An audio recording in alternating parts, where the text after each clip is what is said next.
Hey everybody, Bryce Koon here with the Crowded Booth. We have another great episode. We're switching back over to baseball today. We talk about the Atlanta Braves and Ronald Acuna Jr. We know he's not 100%, and he probably won't be until 2023. But why that might not matter this season. We'll talk more about that on today's episode of the Crowded Booth. Pile in here and make yourself feel at home. The Crowded Booth is coming on. The Crowded Booth with Bryce Koon.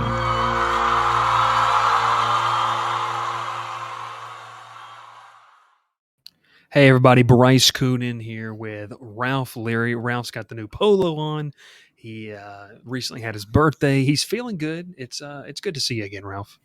Man, it's always good to see you, Bryce. I know it's been a while. I feel like we try to do it. We kind of get on here once a week for that. Both of us do it because our schedules do not work out really well right now. But it's good to be back. I love what we're going to talk about today. I know it's a lot of people are going to be aggravated with what we said because who's not? So yeah.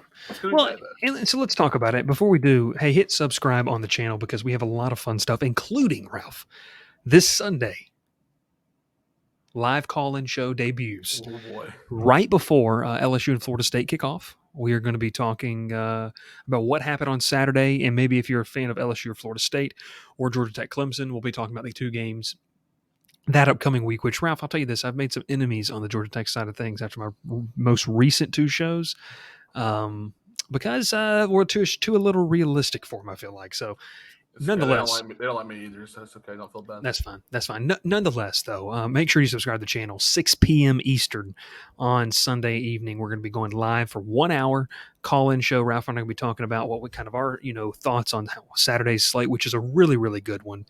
And we're going to be good, man. It's going to be a lot of fun, So, but make sure to hit subscribe if you're listening on the radio as well. Make sure to head over to thecrowdedbooth.com where we post all of our shows, and as well, College Ball Pick'em is coming back this Friday on the website. So you want to see what Ralph and John go with, one of the OGs of the Crowded Booth. So, Ralph, let's start here. Okay, let's do this. Ronald Acuna Jr. Came back very, very early from ACL injury. I think it was expected that, maybe he'd be closer to that like July, right before the All-Star break last year, the 1 year. And usually when you see ACL, you mean to think out for a year. Right. Well, we know what kind of athlete he is. We know what kind of drive, determination he had to get back. He did all the right things. He comes back. And it's safe to say, Ralph, that he lit the world on fire when he came back. Like, he came back with a vengeance. And I think a lot of us were kind of like, holy cow, this guy's defying like physics, like of what he can do and be able to heal. And then we started to see it take its toll. And I think we're at the point, as of recently, the last two games of the Cardinals series before Atlanta opens tonight against Colorado, you kind of saw him admit that he's not 100% for the first time, like fully. Like, he's kind of hinted at it. But I think for now, and I think, one, that's okay. Like, him admitting it, he hates that. Like, obviously, he hates that he's not 100%. And like I said in the tweet that this kind of show, we got the show idea from, a 75% Ronald Acuna is better than over half the league, in my opinion. He's still producing solid numbers, but it's not Ronald Acuna Jr. numbers. So I'll ask you the first question, kind of, you think it's a pretty big step for him just to admit, hey, I'm not 100%. Like, I think that is a guy who has a lot of pride. I think that was big of him to come out and say, my body's not completely comfortable with this yet. Well, yeah, you got a 24-year-old kid who came to the league when he was, 19 years old, 20 years 19, old? 20, yeah. I mean, he's matured a lot in the past, 4 years now, and it feels like, he's learned a lot more. And he not just from, the game itself, from changing his batting stance around and how he approaches every at-bat. It's just like his maturity level is getting higher. It feels like, you see a lot of these younger athletes screwing over their career with stupid things going on, certain, recent accusations with in NFL young players, and you got Fernando Tatis recently coming out and they had PEDs. I mean, a lot of these guys are, the saying is shooting themselves in the foot. You don't see that with Acuna as much because he's trying to take everything slow and it's coming so fast at him because it's, they say about your career goes by in a flash if you're not taking it all in. I think that's what he does. Him and Ozzie both do it really well. They play the game at a good pace. They play with a lot of intensity, and you see that with him now is that I need a few days off to just give it some rest because it still Yeah. hurts. It's gonna. I mean, he's never gonna be that 2019, 2018 Acuna because he had an injury that really put a big setback in his career. So Yeah. it's really cool to see him maturing this level, this high, and this early on in his career because he's going to be in a Brave probably for the rest of his life. Yeah. Yeah. And I think, he's batting 265. He's played 91 games, 7 home runs, 21 RBIs. He's got an on base percentage of over, well over 300. So this is a guy that is still putting up solid numbers. And we know too, Ralph, at any moment, like when he squares one up at any moment, this is a guy who still can change the complexion of the game. Like pitchers still respect him as one of the best players in baseball. Mm-hmm. But the whole point of the show is I think it's okay. Like, I think it's okay to admit, and like he did, it's okay that he's not 100%. And he probably won't be 100% or close to that until 2023, when in reality, Ralph, he's got a full offseason to really get back into the swing of offseason training. Remember, he was rehabbing, so he can go back to his normal training. But Yeah, that he, kind of he leads didn't us. get a full spring training either this year because Exactly. with the lockout and everything. So for him to play this much this year, and like you said, 93 games or 91 games, he's done a lot this season to just to take strides in the play. I mean, he was just hitting as a DH for the first part of the season, and Mm-hmm. got back into the field, took some, took a few. He'd play a field a day or two, then take a break. Now he's playing almost every single day. It feels like, and yeah, I mean, he's going to get tired from that. I mean, you have 2 guys on this team that have played every single game, and that's Dansby Swanson and Matt Olson. Yeah. And that's it. Austin Yeah. Riley hasn't played every single game because he had his was different. He had birth of his child, but Yeah. still, 91 games for a guy coming off an ACL injury is pretty respectable in my opinion. Yeah, and look, he's going to continue to play more. He's near 100 hits. He's scored close to 60 runs, 17 doubles, almost 20 doubles. So, I mean, it's respectable for where he's coming from. But the reason I'm not overly concerned, Ralph, is because this lineup has gotten so good and so deep that we talked about it, obviously with last year, they didn't have him. They won the World Series. And then some ridiculous fans were talking about how they never need him again. And you're just a moron if you think that, because this is one of the premier talents at baseball. But I will say this, like, you've had guys that have really stepped up. Wilson Contreras, I think, out of the new baby William. Braves we talk about. William timeout. William The Contreras. better Contreras, come on now. Yes. William Contreras with this, I mean, the guy's got 17 home runs, 60-something RBIs. I mean, he's playing great baseball, like great baseball. Michael Harris, they just locked him up, and that's your center fielder for the next however long you want him. I mean, I think you already locked him up, but he's a great player. Vaughn Grissom has stepped up. I mean, even guys that are not new. I mean, obviously, Dansby Swanson has had a career year. Austin Riley, MVP-like numbers. The only reason he won't win the MVP is because the team they just played has got a guy at first base who's having a career year and third base. Yeah, the Cardinals are doing something different, and that's their story. But yeah. Like what you're saying is true. Yeah, Matt Olson. These guys are having great years. So, Ralph, to me, it doesn't overly concern. I'm not overly concerned with the fact that we're not going to have 100% Acuna here in 2022. I think it's safe to say that. Now, the guy, like I said, 75%, 80% Ronald Acuna is still better than half the players in the league, probably more than half. Do you think the Braves can still advance and continue to defend their title well into the postseason without that aspect? And what would that look like, in your opinion?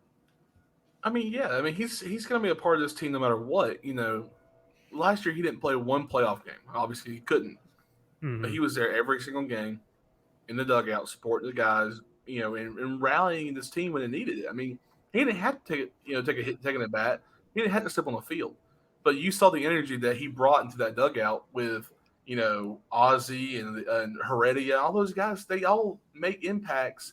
It's a team aspect. You got to have that wild card in your dugout. And that's what Ronald Acuna is to me. He's a wild card. He's going to be, he's going to go out there. He's going to do something different every day. He may go 0 for 3 one game, but he's going to have, if he gets on base, he's going to steal a base. He's going to advance. He's going to score a run. He's that fast. Or he's going to make an incredible defensive play with a can of an arm he has. Or he'll go, which was the coolest thing I thought, he went 0 for 1 one game with 4 walks. When's the last time you saw Acuna ever have 4 walks in a game? I mean, that game he scored like 2 runs and created havoc. Maturing is a batter. He's taking longer at bats. He's not swinging at the first pitch. He's being smarter. I mean, the kid's maturing. This whole team really is. I know we're saying that a lot because Matt Olson's he is who he is. He is a great first baseman. He is a Gold Glove first baseman. He is a Silver Slugger first baseman. He's a great All Star. He's going to be a future Brave. He's going to be a Brave for another 8 years. It's terrific. Mhm. Austin Riley is improving year after year. Dansby's coming around to what we thought he could be and better, honestly. And then you have Travis d'Arnaud, who I think is just the core of this infield. You think about shortstop's always a captain, but Travis d'Arnaud is just he's done something different this year. I felt like with his swing, and everything goes back to last year in the All Star in World Series. Those guys stepped up when Acuna wasn't there, and we brought in some other guys and some other pieces. But now you have Acuna, you have all these pieces still. You don't have Freddie. It's okay because other guys stepped up. It's the same thing with this season upcoming in playoffs. Other guys will step up. Ronald will do his thing. They're going to be okay. The pitching staff's been unreal this year, in my opinion. So, Yeah. I think the pitching staff's don't carry this year, honestly. Yeah. Well, you don't. A lot of people don't agree with you there because of Charlie Morton not being himself, and Kenley Jansen having a bad stretch, and AJ Minter, having a bad night. Which AJ is Minter just fell by accident, and the next thing you know, he has one bad night. God forbid. It's okay. It's okay. Jesse Chavez is back, people. It's okay. Yeah, Jesse Chavez is back. But Ralph, going back to it, I mean, look, there's so many young stars with this team. It doesn't overly concern me with the fact that this Braves team has weapons. They have enough to get through this season, and not just get through it. I mean, this is a team, Ralph. The Mets have had an unreal year. Like, we have to give them the credit where credit's due, and we're going to have a fantastic guest later on this week that's really going to go more in depth on that. But they've had a fantastic year. The Braves are dominant. Like, they are sitting comfortably atop the wild card. This is a team that's not just like skating by. Like, they are dominated. They're way better than they were last year. Robbie Grossman has ever since he became a Brave has been a solid contributor, for him. Yeah, I mean, I saw the tweet a while back. I think I sent it to you. And the guy, I think he worked for the Detroit Tigers, or he's a big Tigers fan. He said, if AA ever calls your team and asks for the guy hitting 159, hang the phone up. Yeah, it's true. Because Robbie Grossman changed two things about his swing when he got to Atlanta, and look what he's doing now. Yeah, I mean, he's been a big contributor. I think another guy that I think is going to heat up is Eddie Rosario. I mean, his numbers are not good. The guy couldn't see.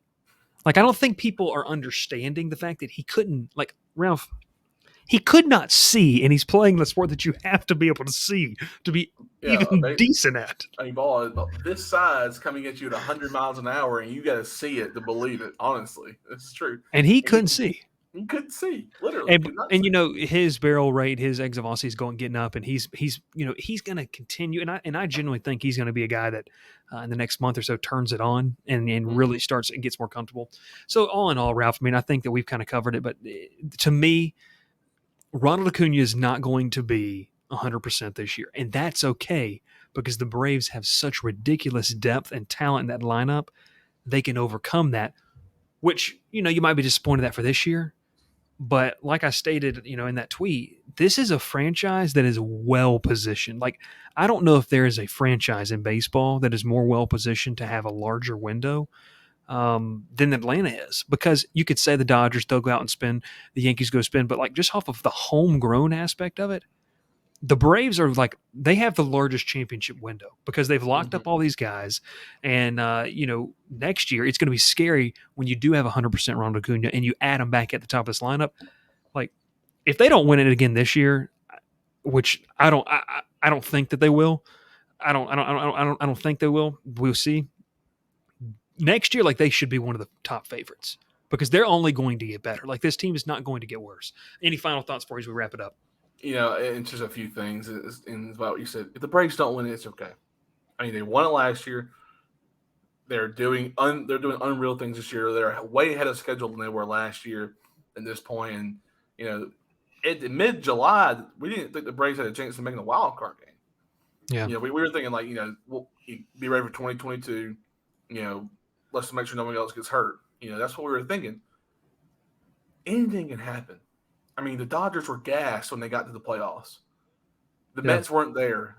The Giants, who were the best team in baseball in the National League, were gassed. I mean, the Braves were young. They were ready to go. They had a catcher who had played 30 games all season. They were ready to go. Like they were ready. And I feel the same way about this season. Once they get the playoffs, the Mets pitching staff, besides Scherzer and DeGrom, is gas. They've carried this team all year long. So it's when the playoffs come around, I think that's when the best team shows out. And I know that sounds, obvious. Oh, obviously that makes sense, but I really do believe it this year. Yeah, I mean, look, I think that the Braves are really programmed to do it again. They can do it. To me, it's going to be biased a little bit, obviously, but I think they are the second best team in the National League when it comes, especially with the experience that they have. I know you could say experience because the Mets are older, but they don't have like the championship level experience that these young guys have. And they're still hungry for it. So it's going to be really exciting to see. Ralph, appreciate it as always. Make sure to subscribe to us on the channel. Check us out at thecrowdbooth.com. Follow Ralph on social media. Tell Ralph happy birthday. A little belated. He's got the new polo on. They're not a sponsor, but man, that is a sick polo. Thank you. And we also need to shout out our presenting sponsor, Cook's Place, because, hey, they won Best Hot Dog in Columbus, Georgia for 2022. So better than the other place. Better than the other place, baby. So make sure to go check them out if you're in Columbus for the best scrambled dog in town. Hey, we're going to play their ad real quick, and then we will wrap things up. Thanks so much for tuning in, and we will talk to you next time here on the Crowded Booth. Cook's Place began serving our signature hot dogs in 1985 from a cart on Broadway.